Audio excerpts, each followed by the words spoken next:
पाकिस्तान से गैर कानूनी तौर पे यूरोप जाना यानी कि डंकी या इंसानी स्मगलिंग करने की दिन ब दिन वारदातें ज्यादा हो जा रही हैं। पाकिस्तान के अंदर ये 900 से 1000 मिलियन डॉलर्स की तिजारत है, ये बिजनेस है। यहाँ बांग्लादेश से भी लोगों को स्मगल करके पाकिस्तान लाया जाता है, इंडिया से लोगों को स्मगल करके यहाँ पाकिस्तान में एंटर किया जाता है। एक XLI गाड़ी की डिग्गी, उसमें ये 5 से 6 लोगों को डालते हैं। जो पिछले 3 सीटें होती हैं वहाँ 14 से 16 लोगों को बंद किया जाता है। मेरे डेरे पर को बंदा आता है, मैं कहता हूँ बेटा ना जा, लोग मर जाते हैं, और आगे से मुझे वो ये कह दे कि मैं इतने भी मरन दिया, इतने में जीना पे। मेरी बहन जवान घर में बैठी है, उसकी शादी नहीं हो रही, वो देखो फलां का बच्चा गया तो उसने कितना अच्छा घर बना लिया। वहां तो चांस है 50-50 है, बच गया तो बच गया, मर गया तो मर गया। जी अस्सलाम वालेकुम ख्वातीन और हज़रात, मैं हूं आपका होस्ट इत्यामुल्लाह बहलीम और आप देख रहे हैं डेली पॉइंट। पाकिस्तान में दूसरा ऐसा वाक़या है जिसने पाकिस्तानियों के दिलों को दोबारा गमगीन कर दिया। पाकिस्तान में यूरोप जाने वाले लोगों की, गैर कानूनी तौर पर जाने वाले लोगों की रेशियो दिन ब दिन बढ़ती जा रही है। और इस वक्त हमारे साथ ज़बीहुल्लाह बलगन साहब मौजूद हैं जिन्होंने इस पर एक किताब भी लिखी है। इस पर इनकी क्या राय है, कौन कौन सा पाकिस्तान में ऐसा माफिया जो इनकी मदद करता है और इनको कैसे रोका जा सकता है, जानते हैं इन्हीं की ज़बानी। आप देखें 2015 से लेके या अब तक के दादोशुमार जो इन 7 या 8 सालों में बनते हैं, इसमें भी मेरे ख्याल में कमो बेश को मोर देन 1000 लोग मारे गए हैं इन रास्तों पे। आपने ये पूछा है डंकी क्या है। बेसिकली ये एक इस्तिलाह है कि जब आप गैर कानूनी तरीके से, आपके पास ट्रैवल डॉक्यूमेंट्स नहीं हैं, आप जिस मुल्क में जाना चाहते हैं आप उसकी इमिग्रेशन की रिक्वायरमेंट को पूरा नहीं कर पा रहे, तो फिर आप एजेंटों का सहारा लेते हैं, या तो आप फेक और गलत डॉक्यूमेंट, जाली डॉक्यूमेंट्स बनाते हैं, टेम्परिंग करते हैं, और आप बाई एयर उस पर सफ़र करना चाहते हैं या बाई शिप जाना चाहते हैं। उसमें कभी आप पकड़े जाते हैं, कभी आप कामयाब हो जाते हैं। डंकी बेसिकली ये है कि जिसमें आप एजेंट के ज़रिए जो दूसरे मुल्क की सरहद है उसको गैर कानूनी तरीके से क्रॉस करते और अबूर करते हैं, इसको डंकी कहा जाता है। हमारे पाकिस्तान में, इंटरनेशनली पता नहीं क्या कहा जाता है, लेकिन पाकिस्तान में डंकी की इस्तिलाह इस्तेमाल होती है। हमारे पाकिस्तान में बेसिकली बहुत सारे लोग जो पाकिस्तान से बिलोंग करते हैं वो यहाँ से गैर कानूनी तरीके से बलूचिस्तान के ज़रिए ईरान, और ईरान से फिर तुर्की, और तुर्की से बाय शिप या बाय बोट जो है वो इटली और या यूनान वो यहाँ से जाते हैं। और पाकिस्तान का एक पहलू तो ये है कि ये पाकिस्तानी सिटीज़न यहाँ से डंकी लगा कर जाते हैं, लेकिन ये पाकिस्तान एक गुज़रगाह भी है। यस, पाकिस्तान में सिर्फ पाकिस्तानी नहीं जाते पाकिस्तान से, यहाँ बांग्लादेश से भी लोगों को स्मगल करके पाकिस्तान लाया जाता है। यहाँ से इंडिया से लोगों को स्मगल करके यहाँ पाकिस्तान में एंटर किया जाता है, और फिर पाकिस्तान से इनको, जैसे मैंने पहले रूट बताया है, उस रास्ते से पैदल पहले ईरान की सरहद क्रॉस की जाती है, फिर तुर्की, और फिर आगे यूनान तक ले जाया जाता है। बेसिकली इसमें एक एजेंट इन्वॉल्व नहीं होता, ये बात समझने की ज़रूरत है। इसमें 8 से 10 स्टेशन हैं और हर स्टेशन का अलग अलग एजेंट है।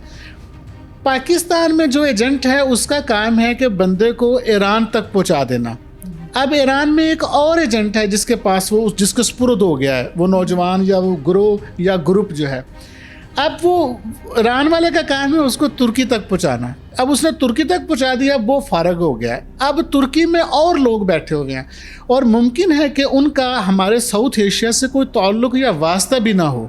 वो मशरक़ वस्ता से ताल्लुक़ रखने वाले हों, वो लीबिया का हो, वो कतर का हो, वो दोहा का इंसानी स्मगलर हो, लेकिन चूंकि इनका काम ये था कि इनका उनके साथ पाकिस्तानी एजेंट्स का रब्ता था, उन्होंने वहाँ तक पहुँचा दिया। अब वो आगे फिर अपनी प्रिपरेशन करते हैं, फिर लोगों को वहाँ तुर्की में इकट्ठा करते हैं कि भाई मतलूबा तादाद पूरी हो जाए। अगर वो समझते हैं कि कश्ती में हमने 700 लोगों को लेकर जाना है, तो लेकिन लोग तो अभी तक 400 तुर्की पहुँचे हैं, वो फिर वेट करते हैं, इंतज़ार करते हैं कि जब पूरा 700 होगा तो फिर हम अपनी कश्ती पे लोगों को लेकर जाएंगे, या 300 उनकी मतलूबा तादाद 300 है तो 200 हो गया तो वो एक 100 के लिए वेट करेंगे वहाँ पे। तो फिर वो जब तादाद पूरी हो जाती है वो आगे से फिर उनको कहते हैं नहीं 4 दिन का रास्ता है या 3 दिन का रास्ता है, आप कश्ती पे बैठिए, हम चले चलते हैं। तो फिर वहाँ से वो लोगों को लेकर जाते हैं। अनफॉर्चुनेटली कुछ कश्तियाँ जो है वो हादसात का शिकार हो जाती हैं और कुछ लोग वहाँ पर पहुँच जाते हैं। ये बेसिकली डंकी का सारा प्रोसेस। अगर तो आप ईरान के सिक्योरिटी फोर्सेस में नज़र आ गए तो वो तो सीधी गोलियाँ मारने से भी देख नहीं करते, वो गोलियाँ चला देते हैं, और ज़ाहिर है फिर वही ख़तरनाक है जहाँ पर फायरिंग हो गई है। और अगर आप वहाँ तुफनान से आगे कुछ 24 घंटे इन्हें पहाड़ों पहाड़ों में सफ़र करना पड़ता, 24 से 36 घंटे इनको। और वहाँ ये गाड़ियों में जिस तरह से लोगों को लेकर जाते हैं, मसला ये है कि इनके पास एक्चुअली गाड़ियाँ कम होती हैं और लोग जाने वाले ज़्यादा होते हैं। अगर मैं आपको ये बात बताऊं तो आपको यकीन कर लेना चाहिए, चूँकि मैंने ये उन लोगों से मालूमात ली हैं जो उन लोगों ने ये सफ़र किया है, जो इस सफ़र का हिस्सा रहे और फिर बाद में तुर्की से वापस आए हैं। एक XLI गाड़ी की डिग्गी कितनी होती है? नॉर्मल होती है, उसमें ये 5 से 6 लोगों को डालते हैं। ये जो मैं तफनान से आगे 36 घंटे का सफ़र कह रहा हूँ ना, 24 घंटे का उसकी बात कर रहा हूँ, उसमें ये 5 से 6 लोगों को डालते हैं। जो पिछले 3 सीटें होती हैं जहाँ पे बैठने की, वहाँ 14 से 16 लोगों को बंद किया जाता है और उस रास्ते से वो वहाँ पर उनको लेकर जाते हैं। ये विदन ईरान की बात कर रहा हूँ। फिर ये वहाँ एक पहाड़ी सिलसिला है, जब इन्होंने तुर्की में एंटर होना है, वहाँ वीगो डाले चलते हैं। वो वीगो डाले की कैपेसिटी क्या हो सकती है? उस एक वीगो डाले पे ये 50 से 60 लोगों को उसमें बिठाते हैं। और वो चूँकि सारी माउंटेन्स हैं, पहाड़ी इलाके हैं, बाज़ दफ़ा तो ऐसा होता है कि पूरा वीगो डाला ही नीचे गिर जाता है। उसमें से कोई 10-12 लोग मर जाते हैं, बाकी बच जाते हैं, या 15-20 मर जाते हैं, बाकी बच जाते हैं, इस तरह। और बाज़ दफ़ा ये होता है कि उस वीगो डाला की स्पीड से, चूँकि लोगों ने एक दूसरे को पकड़ रखा होता है, कहीं जंप लगा या कहीं कुछ हुआ तो वो वहाँ से भी गिर जाता है, कोई 1-2 नीचे गिर जाते हैं। तो ये सारा रास्ता ही पुरखतर है। ये जो हम ज़मीनी रास्ता है इख्तियार करते हैं हमारे नौजवान, वो भी पुरखतर है, और जो फिर समंदरी रास्ता इख्तियार किया जाता है वो भी पुरखतर है। ये ओवरऑल ही पुरखतर है। ये जाने वालों को मालूम है कि यहाँ से लोग मरते हैं, यहाँ से लोग सारे कामयाब नहीं होते यूरोप पहुँचने में। लेकिन पाकिस्तान के हालात इस तरह के हैं कि वो बेचारा क्या करे। अगर वो ये कोई कहे, अब मैं आपको बताता हूँ, मैं गुजरांवाला से बिलोंग करता हूँ। सबसे ज़्यादा जो विक्टिम्स हैं ह्यूमन ट्रैफिकिंग का, वो मेरा अपना डिवीज़न है, ज़िला गुजरांवाला है, डिवीज़न गुजरांवाला। मैं अगर वहाँ किसी को कन्विंस करता हूँ, मेरे डेरे पर कोई बंदा आता है, मैं कहता हूँ बेटा ना जा, लोग मर जाते हैं, और आगे से मुझे वो ये कह दे कि मैं इतने भी मरन दिया, इतने में जीना पे, मैं क्या कहूँ उसको कैसे हौसला दूँ कि तू यहाँ ज़िंदा रह सकता है? वो कहता है मैं क्या करूँ, मेरे बच्चों की फीसें पूरी नहीं हो रही, मेरी बहन जवान घर में बैठी है, उसकी शादी नहीं हो रही। वो देखो फलां का बच्चा गया तो उसने कितना अच्छा घर बना लिया, वो फलां का बच्चा गया तो उसने अपनी बहन की शादी भी कर ली, उसके बच्चे भी अच्छे स्कूलों में जाते हैं, मैं क्या करूँ? वो कहता है मैं यहाँ भी मर ही रहा हूँ, तो बेहतर है अगर वहाँ तो चांस है 50-50 है, बच गया तो बच गया, मर गया तो मर गया। सक्सेस रेशियो कितनी है?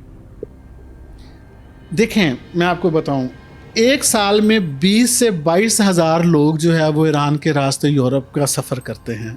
20 से 22, ये अदादोशुमार हैं जो UNO के अदादोशुमार हैं। तो ये 20 से 22 हज़ार लोग ये सफ़र करते हैं एक साल में। उसमें से कुछ 6-7 हज़ार जो है गिरफ़्तार होकर वापस आ जाते हैं, कुछ की अमवात हो जाती है, और बाकी जो है वो कामयाब हो ही जाते हैं। आप समझ सकते हैं 60-70% रेशो है कामयाबी की। सर इस सारे प्रोसेस में कहते हैं पैसे भी अच्छे खासे लगते हैं, 4 से 5 हज़ार डॉलर। ये मैं दादोशुमार वो बता रहा हूँ कि जो चैलेंज किए जा सकते हैं। मैं आपको बताता हूँ, ये 4 से 5 हज़ार डॉलर जो है ये ख़र्च होता है, और ये एक ही दफ़ा एजेंट को नहीं देना होता उन्होंने। जैसे मैंने बताया कि एजेंट ही मुख्तलिफ हैं, सिर्फ उनकी कनेक्टिविटी है, राब्ते हैं बस आपस में। अब जो गुजरांवाला वाला है ना, वो कहता है जी कि 5,000 डॉलर का मतलब आजकल 15 लाख रुपए है। वो कहता है 15 लाख में हमने आपको यूनान या इटली पहुंचाना है। वो कहता है जी अच्छा आप 3 लाख मुझे यहाँ पर देंगे और मैं आपका ट्रैवल शुरू कराऊंगा, ईरान तक आप पहुँच जाएंगे। वो 3 लाख यहाँ पर देता है, फिर वो ईरान में पहुँचता है, ईरान वाला उसको ले लेता है। अब इसकी जॉब ख़त्म हो गई है, इसने 3 लाख ले लिया है। अब अगली 3 लाख लिया इसने, इसका कुछ 1.5 लाख रुपये खर्चा आ गया, 1.5 लाख इसको बच गया। अब आगे जो ईरान वाला है, ईरान वाले ने जब उसको लिया और तुर्की पहुँचाया तो उन्होंने बोला जी कि 15 लाख में डील हुई थी, 3 आपने वहाँ दे दिया, 7 लाख आप मुझे दे दें, और बाकी जो 5 लाख है वो जब आप यूनान या इटली पहुँचेंगे तब हम ले लेंगे। इसलिए पार्शली ये पैसे लेते हैं। और दूसरा मैं आपको बता दूँ कि इस वक्त पाकिस्तान के अंदर ये 900 से 1,000 मिलियन डॉलर्स की तजारत है, ये बिज़नेस है। यस, ये 900 में के 90 करोड़ या 1 अरब डॉलर की ये तजारत है, ये बिज़नेस है इस वक्त पाकिस्तान के अंदर। जो ये सारे एजेंट पाकिस्तान में रह जाने वाले जो एजेंट जिस बिज़नेस से वाबस्ता हैं वो इतना पैसा कमा रहे हैं। सिर्फ 2021 में 971 मिलियन डॉलर जो है वो इससे मुनाफा कमाया गया है। और ये सारे दादोशुमार जो हैं वो आप गूगल कर सकते हैं। सर ये पाकिस्तानी माफिया भी कोई ना कोई इसके साथ मिला जुड़ा होगा, कोई कोलैबोरेशन तो होगी। ऑफ कोर्स देखें, उसके बगैर तो मुमकिन नहीं है ना, उसके बगैर तो ये हो नहीं सकता। और मैं हमारे मुल्क के रियासती इदारे हैं, हम इनका एहतराम करते हैं, हम इनको माफिया तो नहीं कहते, लेकिन वो जब नज़रअंदाज करेंगे चीज़ों को, जब इनको पकड़ेंगे नहीं, आंखें बंद कर लेंगे, इनको जाने देंगे, गुजरने देंगे, तो एक माफिया की इससे कम हैसियत इनकी अपनी भी क्या है। अगर ये खुद मरने के लिए जाने दे रहे हैं लोगों को और उन लोगों को रोक नहीं रहे प्रॉपर, तो यहाँ माफिया तो डेफिनेटली है। एक बड़े एजेंट हैं, छोटे एजेंट हैं, फिर उसके छोटे एजेंट हैं, तो ये माफिया के बगैर तो ये काम नहीं होता। और मैं बताऊँ आपको कि पूरी दुनिया के अंदर ये इस वक्त ये जो ह्यूमन ट्रैफिकिंग है, ये इंसानी स्मगलिंग है, मनशियात के बाद दूसरा बड़ा बिजनेस है। ये गैर कानूनी बिजनेस है मनशियात के बाद पूरी दुनिया के अंदर। यूएनओ खुद कहता है कि 127 ममालिक से 137 ममालिक की तरफ, यानी 127 ममालिक से लोग 137 ममालिक की तरफ जो जाते हैं उनकी तादाद 25 लाख पर एनम है, एक साल की है, एक साल में। और इसमें से 4000 लोग तकरीबन मर जाते हैं। सर आपकी बहुत सारे लोगों से बातें हुई हैं जो डंकी लगा के गए, तो सर इन सारे प्रोसेस में कहते हैं कि जो गाइडर होता है वो ऐसा जानवर समझता है इनको, तो जानवर की तरह लेके जाता है। कोई ऐसी बात जब आपने किसी डंकी लगाने वाले से बात की हो तो उसे कोई किस्सा सुनाया हो, कोई है ऐसा? देखिए बहुत सारे हैं, मेरी तो किताब भरी हुई है ऐसे वाक़यात से। अभी ये 2022 में हमारे गुजरांवाला से आदूराय एक गांव है, तो वहाँ के दो दोस्त गए थे। एक तो बेचारा वो किसी खेत वेत में काम करता था, वो वहाँ से कुछ पैसे इकट्ठे करके चीज़ें, तो उनको ईरान में जो है किडनैप कर लिया गया, मुकामी लोगों ने किडनैप कर लिया, अगवा कर लिया, और उनको उनकी वीडियो बनाई। और वो वीडियो बड़ा सख्त दिल और बहादुर दिल वाला भी हो तो नहीं देख सकता, जिस तरह से वो उनको टार्चर करते हैं। और वो अपने पैगाम कहते हैं घर वालों को दो कि इतने पैसे वो हमें भेजें ईरान में तो हम तुम्हें छोड़ देंगे।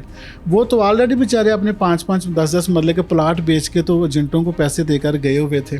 वो तो मैं बता रहा हूँ ना, एक किसी का मज़ारा था, किसी चौधरी के चारा डालता था मवेशियों को, और दूसरा भी बेचारा ऐसा ही मज़दूर था। तो अब वो कहाँ से वो अगवाकारों को जो है, वो जिन्होंने अगवा किया था उनको वो पैसे देते। तो उसकी स्टोरी इंटरनेशनल मीडिया में भी आई और वो उसमें छपी। और वो मैं अगेन ये कहूँगा कि इंटरनेशनल मीडिया का भी हौसला नहीं था कि वो वीडियो चला सकता। उन्होंने उस वीडियो से स्क्रीनशॉट लेके तस्वीर ही चलाई है उनकी। ऐसे बड़े वाक़यात हैं, 6-6 दिन 7-7 दिन खाना नहीं खा पाते वहाँ पे लोग। वो खजूरें और कुछ चने लेकर तो जाते हैं लेकिन वो नहीं खा पाते, 5-5 4-4 दिन लग जाते हैं उन्हें रास्ते में। जो आपकी बात है कि वो इनको इंसान ही नहीं समझते, बिल्कुल आप सही कह रहे हैं, वो नहीं समझते इनको। उनका हाल, उनके लिए तो ये गाहक है, उनके लिए तो ये क्लाइंट है, उसको क्या लगे इस चीज़ से कि ह्यूमैनिटी क्या होती है और मुझे इसकी प्यास का ख्याल रखना है, इसके खाने का खुराक का ख्याल रखना है। अक्सर जो लोग वहाँ पर पहुँचते हैं उनमें से आप ये कॉमन स्टोरी है। आप उससे पूछें कि कैसे आए थे, वो कहते हैं हम आए तो 12 लोग थे लेकिन 8 पहुँचे थे, 4 रास्ते में फौत हो गए थे, मर गए थे। ये तो कॉमन बात है। या वो भूखे हाथों बेचारा मर जाता है, या सिक्योरिटी फोर्सेस की गोलियां चलती हैं उसमें से 2-3 जद में आ जाते हैं। ये सारे 100%, जो पहले आपने रेशियो मुझसे पूछी है, मैंने कहा 60-70% वो यही है। बाकी बेचारे रास्ते में एक ग्रुप में लोग मर जाते हैं रास्ते में से। ये सारा है दिलखराश एक ट्रैवल है, दिलखराश सफ़र है। अगर पाकिस्तान रोकना चाहता है ना जी, जबकि वो रोकना चाहता नहीं है, अगर पाकिस्तान रोकना चाहता है तो उन्हें जनरल परवेज़ मुशर्रफ की तरह, जैसे उन्होंने 2002 में यहाँ रोकने की एक संजीदा कोशिश की थी और उसका नतीजा ये निकला था कि दैट टाइम 40% सिर्फ हमारी ये ह्यूमन ट्रैफिकिंग रह गई थी, 60% रिड्यूस हो गई थी, कम हो गई थी। कम इस वजह से हो गई थी कि उन्होंने लाहौर के हवाई अड्डे, इस्लामाबाद, कराची, जो एयरपोर्ट्स थे वहाँ पे इतनी सख्ती कर दी थी कि कोई भी नौजवान अगर जा रहा है किसी मुल्क में तो उसे पूछा जाए, अगर वो पहली दफ़ा ट्रैवल कर रहा है, कि भाई तुम क्या लेने जा रहे हो, ये बताओ, तुम लीबिया तो नहीं जा रहे, तुम दुबई जा रहे हो, तो आगे कहाँ जाना है तुमने, बस सख्ती कर दी। इवन के पाकिस्तान के बड़े शहरों के जो बस स्टैंड हैं, जो यहाँ से लाहौर से कराची बस जाती थी ना, पुलिस वाले उसमें भी एंटर होकर नौजवानों से पूछते थे, तू पंजाब का रहने वाला, कराची क्या लेने जा रहा है। और जो कराची से कोयटा जाने वाली बसेस थी उनसे मैं पूछा जाता था कि हाँ भाई तुम कहाँ के हो, मैं साहिवाल का, ओकाड़ा क्या लेने जा रहे हो, उसको उधर ही उतार लेते थे। कराची से बस स्टैंड से उतार के उस पर एफआईआर दे देते थे और नतीजा ये निकला कि दैट टाइम ह्यूमन ट्रैफिकिंग बहुत ज़्यादा रिड्यूस हो गई थी। अगर गवर्नमेंट चाहती है, मौजूदा गवर्नमेंट जैसा चाहती है, तो पाकिस्तान का कौमी परचम सरनगू करने के बजाय उसको सर फ़ख्र से बुलंद करे, और वो बुलंद ऐसे होगा कि संजीदा कोशिश करके ये अपने मासूम बच्चों को मरने के लिए न छोड़े, इनको भेजने ना वहाँ पर भेजने दे। जो लोग इंसानी स्मगलर इसमें मौजूद हैं उनकी बीखकनी करे, उनको पकड़े, ताकि वो किसी और माँ के बच्चों को ना मारें। सर आपके कीमती टाइम का बहुत शुक्रिया। और ये हमारे साथ ज़बीहुल्लाह बलगन साहब मौजूद है, जिनकी एक इंतहाई गिरफ्त है कि डंकी लगाने वालों पर। अपने मेज़बान को दीजिए इजाज़त। अल्लाह निगहबान।